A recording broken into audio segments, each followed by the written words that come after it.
तो दोस्तों, आपको तो पता ही होगा कि आज से करीब कुछ साल पहले हमारे सौर मंडल में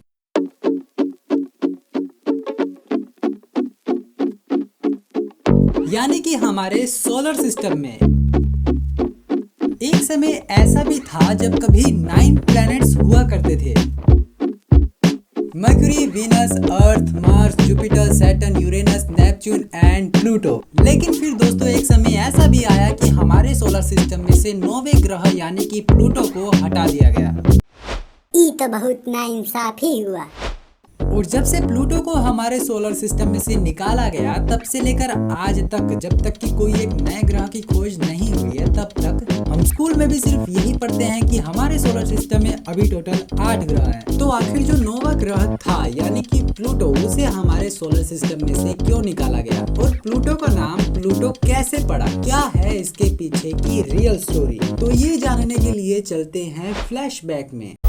तो वो वक्त था साल 1930 का, जब एक नए प्लैनेट की डिस्कवरी हुई जो कि की थी अमेरिका के एस्ट्रोनॉमर क्लाइडे विलियम टोबाउ ने। तब सौर मंडल को अपना एक नया दोस्त, 9वां ग्रह मिला जिसका नाम पड़ा प्लूटो। यानी कि आईएयू ने प्लूटो को भी प्लैनेट के लिस्ट में शामिल कर लिया। आईएयू का मतलब कि इंटरनेशनल एस्ट्रोनॉमिकल यूनियन। जब ब्रह्मांड में कोई भी नई डिस्कवरी होती है, कोई भी नई गैलेक्सी अगर मिलती है, कोई भी नया प्लैनेट या फिर कोई भी नए तारे अगर मिलते हैं, तब आईएयू ही होता है जो कि उन्हें अपना एक नाम देता है और वही नाम पूरे इंटरनेशनल लेवल पर माना जाने लगता है। यानी कि पूरे वर्ल्ड में, पूरी दुनिया में उसी नाम को माना जाता है। मतलब कि ब्रह्मांड में जो भी डिस्कवरी होती है उन्हें ये देखता है, समझता है और फिर जाकर उसे पूरे वर्ल्ड के लिए मान्य करता है और तब जाकर उस डिस्कवरी को हम किताबों में पढ़ पाते हैं। तो जब से प्लूटो की डिस्कवरी हुई तब से स्कूल में पढ़ाया जाने लगा कि हमारे सोलर सिस्टम में 9 ग्रह हैं। लेकिन फिर धीरे धीरे समय गुजरा और आया साल 2006, प्लूटो के लिए बहुत ही दुख भरा दिन, क्योंकि आईएयू ने अनाउंस कर दिया कि प्लूटो अब प्लैनेट नहीं रहा। क्योंकि आईएयू ने बना डाली थी प्लैनेट की एक नई डेफिनेशन, और वो नई डेफिनेशन ये थी कि कोई भी प्लैनेट तभी कहलाएगा जब वो इन 3 रूल्स को फॉलो करे। Rule number 1। तो पहला रूल ये था कि प्लैनेट सूरज के चारों ओर चक्कर लगाने वाला होना चाहिए। Rule number 2। एक प्लैनेट की शेप हमेशा स्फेरिकल यानी कि फुटबॉल की तरह हमेशा गोल होनी चाहिए। Rule number 3। एक प्लैनेट हमेशा अपने ऑर्बिट को क्लीन रखने वाला होना चाहिए। मतलब कि एक प्लैनेट हमेशा अपने आसपास झाड़ू मारने वाला होना चाहिए। क्या झाड़ू मारने वाला? मेरा कहने का मतलब है कि हमारे सोलर सिस्टम में जितने भी प्लैनेट्स हैं उनकी ग्रेविटी के चलते वो अपने आसपास के पड़ोस को क्लीन रखते हैं। जैसे कि आप पृथ्वी को ही ले लीजिए, अगर पृथ्वी पर ग्रेविटी नहीं होती तो पृथ्वी बड़े बड़े एस्ट्रॉयड यानी कि जो स्पेस में बड़े बड़े पत्थर होते हैं वो इससे टकराते रहते। लेकिन सिर्फ ग्रेविटी के ही चलते ये बड़े बड़े पत्थर पृथ्वी से नहीं टकराते, क्योंकि पृथ्वी की ग्रेविटी उन पत्थरों को साफ करके या फिर बोले तो उनको साइड करके आगे बढ़ जाती है। और सिर्फ पृथ्वी ही नहीं कि हमारे सोलर सिस्टम में जितने भी प्लैनेट्स अभी मौजूद है वो सभी अपने अपने ऑर्बिट को क्लीन रखते हैं अपनी ग्रेविटी के चलते। तो साल 2006 से आईएयू के अनुसार ये 3 रूल्स अगर कोई भी प्लैनेट फॉलो करता है तभी वो एक प्लैनेट कहलाता है। लेकिन प्लूटो इनमें से सिर्फ 2 ही रूल्स को फॉलो करता था। रूल नंबर 1, वो अपने ऑर्बिट में सूरज का चक्कर तो लगाता ही था। रूल नंबर 2, वो गोलाकार भी था। लेकिन रूल नंबर 3, वो अपने आसपास झाड़ू नहीं लगा पाता था। मतलब कि ग्रेविटी कम होने की वजह से, साइज में छोटा होने की वजह से और उसका मास यानी कि द्रव्यमान बहुत ही कम होने की वजह से वो अपने ऑर्बिट को क्लीन नहीं कर पाता था। ये देखिए सभी प्लैनेट की ग्रेविटी।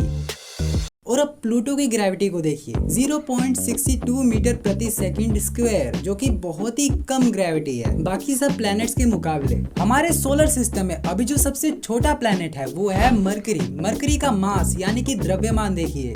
और अब प्लूटो का द्रव्यमान देखिए, 1.30900 इंटू 10⁻22 किलोग्राम, जो कि मरकरी से भी बहुत कम है। यानी कि प्लूटो मरकरी से भी बहुत छोटा था। तो इसी थर्ड रूल के चलते कि प्लूटो अपने ऑर्बिट को क्लीन नहीं रख रहा है, आईएयू ने उसे प्लेनेट की लिस्ट से हटाकर ड्वार्फ प्लेनेट की लिस्ट में शामिल कर दिया। ड्वार्फ प्लेनेट का मतलब कि एक बोना प्लेनेट, बोना यानी कि साइज में छोटा दिखने वाला ग्रह। और ऐसा नहीं है कि सिर्फ प्लूटो ही एक बोना प्लेनेट है, बल्कि हमारे सोलर सिस्टम में टोटल 5 बोने प्लेनेट हैं। एरिस, सिरिस, मेकमेक, हुमेया और प्लूटो, इन सबको बोने प्लैनेट्स की लिस्ट में शामिल किया गया है। लेकिन फ्यूचर में ऐसा भी हो सकता है कि और भी कई ऐसे नए प्लैनेट्स की खोज हो। और दोस्तों, आपको क्या लगता है कि प्लूटो का नाम प्लूटो कैसे पड़ा? तो इसके पीछे की स्टोरी ये है कि जब प्लूटो डिस्कवर हुआ यानी कि 18 फरवरी 1930 को, तो उसके लगभग 23 दिन बाद यानी कि 14 मार्च 1930 को दी टाइम्स के न्यूज़पेपर में एक न्यूज आई कि एक नए प्लैनेट की खोज हुई है और एस्ट्रोनॉमर्स उसका नाम सोच रहे हैं। तब विनीटिया बर्नी, जो कि उस वक्त सिर्फ 11 साल की एक लड़की थी, उसके दादाजी इस खबर को पढ़ रहे थे। और जब दादाजी ने इस खबर को विनीटिया को बताया कि विनीटिया, एक नए प्लेनेट की खोज हुई है और एस्ट्रोनॉमर्स उसका नाम सोच रहे हैं,